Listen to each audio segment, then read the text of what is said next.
तुम्हाला मी प्लॉट दाखवतोय। माझा हा 45 दिवसाचा प्लॉट झालेला आहे आता, आणि एवढ्या उन्हामध्ये कुठलाही पान गोळा झालेला नाहीये किंवा कुठलाही स्ट्रेस नाही, हिरवेगारपणा आहे।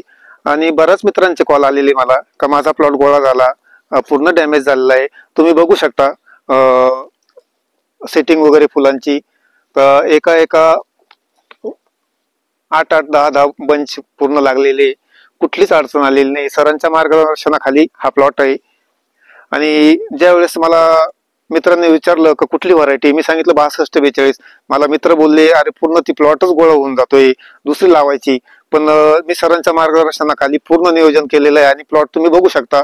आज पूर्ण 45 दिवसाचा प्लॉट झालेला आहे। फुलांची संख्या तुम्ही बघू शकता आणि कुठलंही फुल ड्रॉपिंग आतापर्यंत झालेलं नाहीये।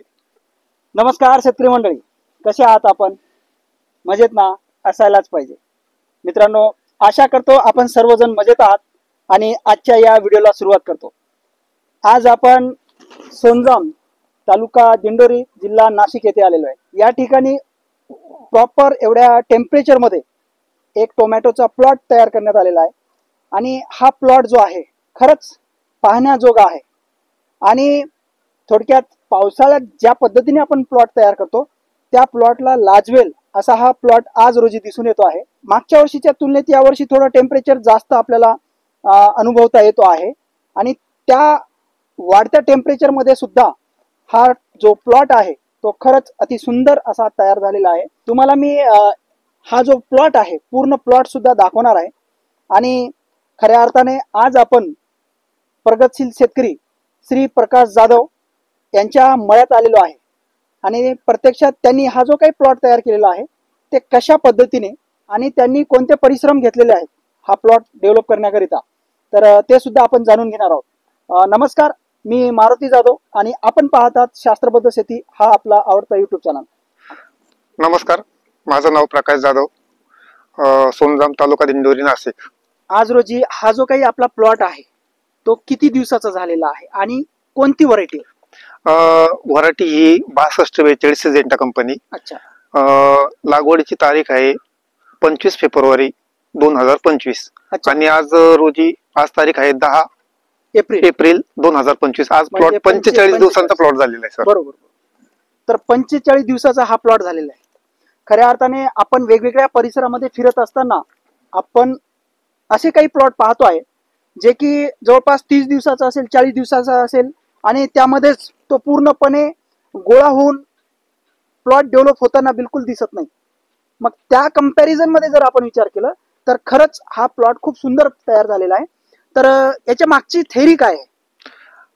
थेअरी म्हणजे एवढ्या टेम्परेचर मध्ये एकतर नियोजन मी केलेलं, म्हणजे तुमचं मार्गदर्शन आणि त्या मार्गदर्शनाखालीच मी सगळं नियोजन केलेलं आहे। अच्छा। तुम्ही वेळेवर जे जेवढं सांगितलं तेवढं फॉलो केलेलं आहे मी। बरोबर।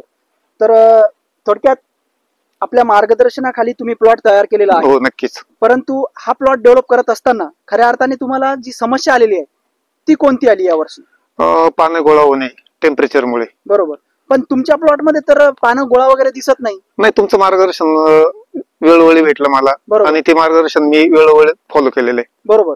परंतु खऱ्या अर्थाने जर बघितलं मित्रांनो, या ठिकाणी आज आपण ज्या शेतकऱ्यांचा इंटरव्ह्यू करतो आहे हे शेतकरी मुळात टेक्निकल फार्मर आहे आणि त्यांनी टेक्निकल पद्धतीने या ठिकाणी आपली शेती केलेली आहे। मी जरी त्यांना शेड्यूल जरी प्रोव्हाइड करत असेल तर त्या व्यतिरिक्त जाऊन त्यांनी ज्या वेळेत ज्या स्टेजेस मध्ये ज्या गोष्टीची गरज आहे, बदलत्या वातावरणानुसार, बदलत्या अटॅकनुसार, थोडक्यात काय तर बुरशीजन्य घटक असेल, कीडजन्य घटक असेल, अशा वेगवेगळ्या गोष्टी या जेव्हा अफेक्ट करतात तर त्या ओळखून त्याच्यावरती प्रतिबंधात्मक उपाय करणं हे म्हणजे स्ट्रॅटेजी झाली आणि ती स्ट्रॅटेजी प्रॉपर यांनी वापरलेली आहे आणि त्या अनुषंगाने आज हा डेव्हलप झालेला प्लॉट आपल्याला दिसून येतो आहे। तर आज रोजी फुलाची जी काही संख्या आपण पाहतात तर खरंच अप्रतिम अशी फुल संख्या आहे आणि पूर्णपणे सेटिंग होत आहे। आपल्याला या प्लॉट मध्ये एकही फुल गळताना दिसत नाही। तर ते सुद्धा आपण वेळोवेळी जे काही सेटिंग स्प्रे केलेले आहे तर 2-3 सेटिंग स्प्रे आपल्या शेड्यूल मध्ये तुम्ही शेतकऱ्यांना सांगा जेणेकरून शेतकऱ्यांना याबद्दल माहिती होईल। तुम्ही दिलेल्यानुसार शेड्यूल नुसार 0946 आणि क्विकॉन. बरोबर एक पिके मोर घेतलेला आहे बरोबर. आणि एक तिसरा हात मी सेटिंग साठी मालविनालचा टाकलेला आहे. मालविनाल. हो.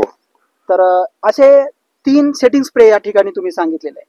तर त्यासोबतच तुम्ही वाढत्या टेम्परेचर मध्ये ट्रेस कमी करण्यासाठी वारंवार अशा कोणत्या गोष्टीचा वापर केलेला आहे जेणेकरून झाडाचे जे काही पान आहे ते गोळा न होता या ठिकाणी आपल्याला फ्रेश दिसत आहे? तर त्याच्या मागचं कारण काय? तुम्ही मार्गदर्शन जे केलं त्यामध्ये एक इनोवा असेल कंटेंट, त्याच्यामध्ये हो. काय कंटेंट सांगा. आर्थोसिलिक ऍसिड हो हो बरोबर तो 2 स्प्रे गेलेले. बरोबर आपलं परत SRP गेलेले. बरोबर अजून बायोविटा पण गेलेले आहे. हो त्याचे वेळोवेळी टेम्परेचरच्या हिशोबाने मी स्प्रे टाकलेले आहेत. बरोबर. म्हणजे या ठिकाणी वेळोवेळी जे काही ट्रेस कमी करणारे एलिमेंट्स आहेत ते सुद्धा या ठिकाणी गेलेले आहेत, ज्यामध्ये आर्थोसिलिक ऍसिड असेल, ज्यामध्ये सिलिकॉन पावडर बेस असेल आणि सोबतच वेगवेगळे सीवीड असतील, तर हे सुद्धा गेलेलं आहे. त्यामुळे जे काही झाडाची चयापचन प्रक्रिया आहे ती व्यवस्थित झालेली आहे आणि या ठिकाणी हरितद्रव्याचं जे काही प्रमाण आहे ते सिंथेसिस होण्यासाठी या ठिकाणी कोणतेही अडथळे निर्माण झालेले दिसत नाहीत. म्हणून आपल्याला हे पानं आज रोजी फ्रेश दिसतात. त्यासोबतच हरितद्रव्याचं प्रमाण जास्त असल्यामुळे या ठिकाणी काळोखी पण तुम्हाला या प्लॉटमध्ये भरपूर प्रमाणात दिसत आहे आणि फुलाची संख्या तर आहेच. सोबतच मित्रांनो एक सुद्धा फुल गळत होत नाहीये. त्याचं कारण सुद्धा या ठिकाणी ट्रेस एलिमेंट जे काही आपण दिलेलं आहे ते करत आहे. या व्यतिरिक्त बुरशीजन्य घटकांचा जे काही प्रादुर्भाव आहे ते होण्यापासून बचाव होण्यासाठी तुम्ही काय दिलेलं आहे? एक सार्थक दिलेलं होतं. हो लान्सिया म्हणून एक तुम्ही रिकमेंड केलं होतं ते औषध पण आपण दिलेलं आहे. बरोबर. असे 2-3 स्प्रे आपण टाकलेले. गरज पडली नाही पण मग वेळोवेळी ज्यावेळेस गरज पडली त्यावेळेस आपण ते सांगितल्याप्रमाणे आपण केलेले. बरोबर. आणि कीटकनाशकामध्ये या ठिकाणी तुटा वगैरे तर कुठल्याही असा अळीचा प्रादुर्भाव दिसून येत नाही, तर ते कंट्रोल करण्यासाठी तुम्ही या ठिकाणी कोणते स्प्रे घेतलेले आहे? कीटकांसाठी मी मार्कर ऍसिटामाप्राइड, नंतर अळीसाठी डेलिगेट गेलेले, परत तुटा अळीसाठी माझ्याकडनं सरांनी जे रिकमेंड केलं होतं कॉन्कर इको हर्बचं नवीन प्रोडक्ट, ते खूप छान रिझल्ट मला भेटलेले. असे वेळोवेळी जेवढे त्यांनी रिकमेंड केले तेवढे मी स्प्रे केलेले आहेत. तर नक्कीच मित्रांनो या ठिकाणी हा जो प्लॉट आहे अप्रतिम का मी सांगतो आहे, तुम्ही जवळपासच्या परिसरामधील जर शेतकरी असेल तर खरंच असा अनुभव घेण्यासाठी एकदा अवश्य या प्लॉटला व्हिजिट करा, जेणेकरून आपल्या लक्षात येईल की आपल्याला कशा पद्धतीने नियोजन करायचं आहे आणि ज्यामुळे आपल्याला जास्तीत जास्त फायदा या ठिकाणी होणार आहे. यासोबतच मित्रांनो ही जी जमीन आपण पाहतात काही खूप भारीची जमीन नाही आहे, पूर्णपणे मुरमाड जमीन आहे. या ठिकाणी कुठल्याही परिस्थितीमध्ये आपण जे काही देतो ते जास्तीत जास्त लीच डाऊन होत राहते, कारण मुरमाड असल्यामुळे या ठिकाणी आपण असं म्हणता येईल की झिरपणारी जमीन आहे. त्यामुळे लिचिंग होणे, त्यानंतर पाणी व्यवस्थित न बसत असल्यामुळे झाडाला प्रॉपर अपटेक होत नाही. तरी पण हा प्लॉट चांगल्या पद्धतीने डेव्हलप झाला, कारण फक्त जमिनीमधूनच भर आपण दिलेली नाही, तर स्प्रेच्या माध्यमातून, त्यासोबतच आपण ड्रिपच्या माध्यमातून, परंतु या ठिकाणी ते आपण ड्रेंचिंगला जास्त प्राधान्य दिलेलं आहे. जोपर्यंत आपल्याला ड्रेंचिंग करता येत होती तोपर्यंत आपण ड्रेंचिंग वरती जास्त भर केलेले आहे. त्यानंतर ज्या वेळेस आपल्याला नाईलाज आहे आणि ड्रीप शिवाय पर्याय नाही त्यावेळेसच आपण ड्रीप वरती केलेलो आहे. त्यामुळे सुद्धा त्याचा फायदा जास्त झालेला आहे, कारण आपण जेव्हा ड्रेंचिंग करतो तेव्हा प्रॉपर ते लागू होतं झाडांना आणि याच्यामध्ये ना ब्लिचिंग होण्याचं प्रमाण फार कमी होते. सोबतच आपण जे काही पाण्याचं नियोजन केलेलं आहे ते कशा पद्धतीने केलेलं आहे या आपल्या मुरमाड जमीनमध्ये ते सुद्धा आपल्या शेतकऱ्यांना सांगायचं आहे. पाण्याचं नियोजन असं आहे, दिवसाआड 2 तास पाणी देत असतो मी इथे. अच्छा. टेम्परेचर बघूनच. हो ना. हो. मग तुम्ही हे जे स्प्रे करत होते ते सायंकाळी करत होते का सकाळी करत होते? नाही, सकाळी लवकर, आणि समजा उशिरा असलं झालं तर मग सायंकाळी 5च्या पुढेच. आणि या व्यतिरिक्त तुम्ही पाणी जे देत होता प्लॉटला, तर ते पाणी सकाळी देत होता का सायंकाळी देत होता? नाही, सायंकाळीच. सायंकाळी. तर उन्हाच्या वेळेस पाणी कधीच दिलेलं नाही मी आतापर्यंत. मी वारंवार शेतकऱ्यांना सांगत असतो मित्रांनो की आपल्याला जे काही पाणी द्यायचं आहे ते सकाळी द्यायचं नाही, तर सायंकाळी द्यायचं आहे. का? तर झाडावरती तर टेम्परेचर जे आहे ते दिवसभर वाढत चालतं. सकाळपासून वाढत वाढत इंटेन्सिटी जवळपास 3 वाजेपर्यंत राहते आणि परत 3 नंतर कमी होत जाते. परंतु या दरम्यान झाड हा जमिनीतून पाणी ग्रहण करतो आणि पानावाटे त्याचं बाष्पीभवन होतं आणि ही सिस्टीम रेग्युलेट चालू राहते दिवसभर. ही चालू असल्यामुळे काय होतं की पूर्ण झाड आपला थकलेला असतो आणि जेव्हा आपण सायंकाळी पाणी देतो तो ऑलरेडी ताणलेला आहे आणि सायंकाळी दिल्यानंतर त्याच्यामध्ये लगेच ग्रहण करण्याची जी क्षमता आहे ती वाढते, कारण ती ताणलेला असल्यामुळे त्याला पाण्याची गरज असते.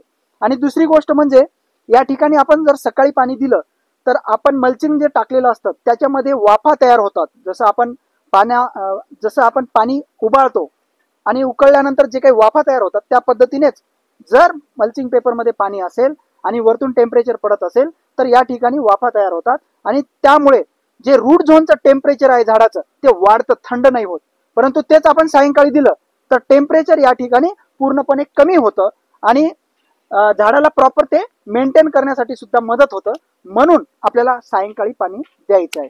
तर अशा पद्धतीने काकांनी हा प्लॉट नियोजन केलेला आहे. तर धन्यवाद. पाहत राहा शास्त्रबद्ध शेती हा युट्यूब चॅनल आणि व्हिडिओ आवडल्यास नक्कीच लाईक, शेअर आणि सबस्क्राईब करायला अजिबात विसरू नका मित्रांनो. थांबतो इथंच, भेटूया पुढच्या व्हिडिओमध्ये. धन्यवाद.